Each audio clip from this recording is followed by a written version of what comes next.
604,800 seconds, 10,080 minutes, 168 hours, or most commonly, 7 days or 1 week.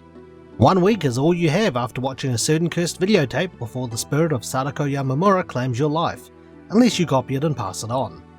The Ring originally started off as a series of books and was eventually adapted into films. The Ring films are cited as helping to popularise Japanese horror to a worldwide audience, and has since gone on to have American remakes and, of course, video games.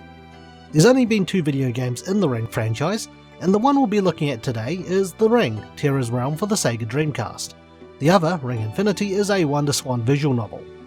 This review will contain minor spoilers, but given that this is The Ring, the spoiler that Sadako Yamamura is the big bad won't surprise anyone familiar with the series at all.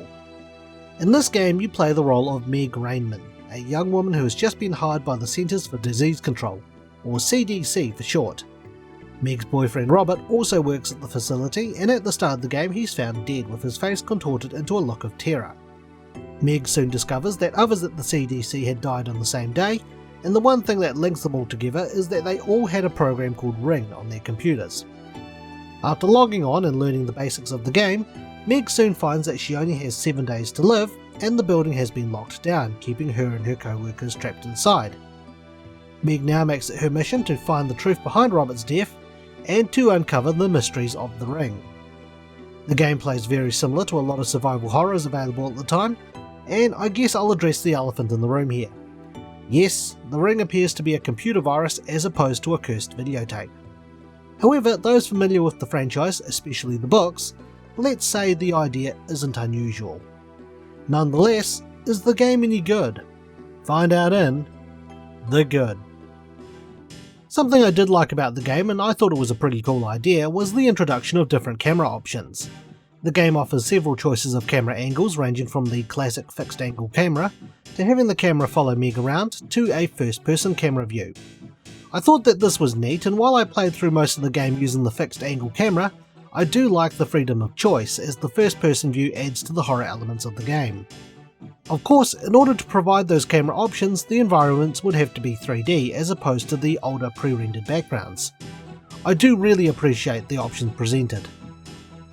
I do also like how the game handles light sources as well. In the early sections where Meg is exploring the virtual world, she'll be equipped with a flashlight which comes with the benefit of seeing where you're going and what you're doing, at the cost of monsters going straight to you if they see you have the light on. Later on in the game, when Meg restores power, the flashlight becomes almost all but useless except to help you find the light switch in areas you're in. But sometimes it pays to have the lights off if it means sneaking by enemies or just simply running past them, as ammunition can be quite limited, and you'd want to use it quite sparingly. With that though, we've covered the good here, so let's look at what wasn't so good in the bad. There's a lot I didn't like about this game. As Meg explores the virtual world, she'll find herself being attacked by all sorts of monsters and needing to defend herself. The game only provides the same 4 or 5 monsters with minor changes in colour palette, and some of them appear from seemingly out of nowhere, which messes with your camera too, and Meg deals with all of this with the same expression on her face. Hell, all of the characters in the game have the same expression on their faces.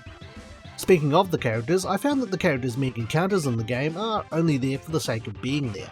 Some only existing, I feel, just to give Meg information and then aren't heard from ever again, especially towards the end of the game. Also, a lot of the names I found were really generic. I mean, really. Robert Daniel, John Brad, Jack Nixon. At least Meg Rainman sounds somewhat normal. Once Meg actually meets Sadako, you'll find that she looks nothing like her incarnations in the films, and if shooting a grenade into her face was enough to stop her, then the curse would have ended a long time ago.